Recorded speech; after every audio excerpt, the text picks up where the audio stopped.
My name is Stephen Robert Hogg. I'm a citizen of Portsmouth. Today I decided to actually write a speech, so it's entitled Civil Rights in Portsmouth. So here goes nothing. Surely human history has an appalling record of civil rights violations. The most prominent example is obviously slavery. Every ethnic group has been a perpetrator and victim of this crime. I don't mean to criticize any particular group of people. In fact, I don't even like bringing it up. We should not even judge people as groups, but only as individuals. So why point these things out? Since every race has committed these crimes and every race has been a victim, is it really a primarily racial issue? Should such offensive violations of civil rights be something that divides us among racial lines, or should it be something that unites us together? If the main issue is not race, what is it? What is the common denominator? Here it is. Are you ready? It is almost always the result of corrupt government policy. There are some necessary and legitimate purposes of government, but what happens when the government violates our rights more than the ones they were instituted to protect against? I will be the first to admit that the worst civil rights violations in this country were committed against blacks.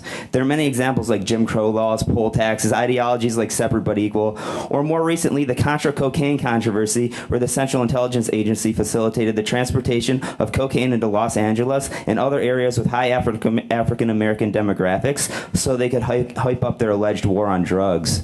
Is there any wonder that the number of African Americans in prison is disproportionately higher than their percentage of the population?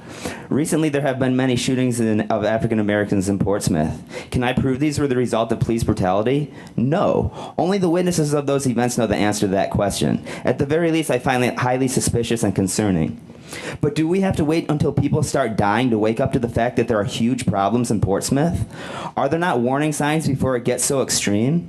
No city goes from prosperous to unprosperous overnight. The excessive spending and redistribution of wealth has caused excessive taxation. Businesses are moving away and people are moving away or living in poverty. Even if a small amount of the tax money is going to the poor, you are taking more from them by driving business away and depriving them of economically prosperous jobs. The majority of the money is going to beef up local government salaries and frivolous spending. You pay some government officials hundreds of thousands of dollars while you take money from people making only $25,000. And has anyone read the City Code of Portsmouth? There's enough arbitrary laws in there to make your head spin. I took the liberty of preparing a list of my top 10 most arbitrary laws in Portsmouth. They can be found at my website, www.portsmouthpolitics.com. These are not separate issues as some may suggest. The law, economics, and civil rights are all interconnected. The economic policies and unjust laws that are implemented are like a catalyst for the violence. Then what should we do as a community? Should we vote our public officials out of office and replace them with leaders that will stand up for our legal, economic, and civil rights? Our leaders influence the government salaries with their excessive budget spending. Thus, they are buying votes of the government employees at the expense of the entrepreneurs and the poor. It's a typical example of socialism versus capitalism class warfare. Then how do we educate the population on the importance of civil rights? Should we riot like in Ferguson and Baltimore? This only turns public perception away from the cause. It justifies the government's actions in the eyes of the public. If it was police brutality, then their death was for nothing if we riot. If it is a bad economic policy, we get blamed instead of the government if we riot. If it is arbitrary laws, then we get blamed instead of the government if we riot. So what is the answer? There is a famous essay written by pre-Civil War abolitionist Henry David Thoreau. It is entitled Civil Disobedience.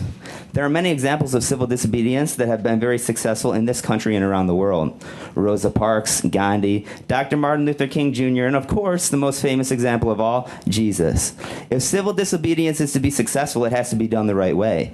It must be peaceful, organize, and incorporate as wide a range of people as possible. Let us pass out flyers. Let us have a rally in the park. Let us march around downtown Portsmouth. Let them arrest us for breaking arbitrary city codes. Let us all take out our camera cell phones and distribute the video to the world. Then watch the support for our cause grow. Let us set the example to other cities around the country how to positively affect change. Let us do something. Let us not stand by idly while our civil rights are violated. Where are the leaders? Where are the community organizers? Where is the patriotic fighting spirit? Thank you. Thank you, Mr. Hogg. Let me just share before you take your seat. You said something in there that was, I think, critical, and I've said this since the day I've been in this office, that everything we do in this city is connected. And we have people that want to come up and just their issues and talk about just their issues. And that is so unfortunate because we've got a limited amount of resources, a limited amount of land, a limited amount of things that we need to do to be able to make everybody here happy. And as Bishop Esmond just said, that's very difficult to do. But until we all come together, until we understand that all of these are our problems, all of these are our children, and this land is our land, we're never going to get there. We show up when we want to see things, or we call our friends when someone has said something to alienate them, and it's very unfortunate. And then these people will leave, and another group will show up the next week. And these things are all connected.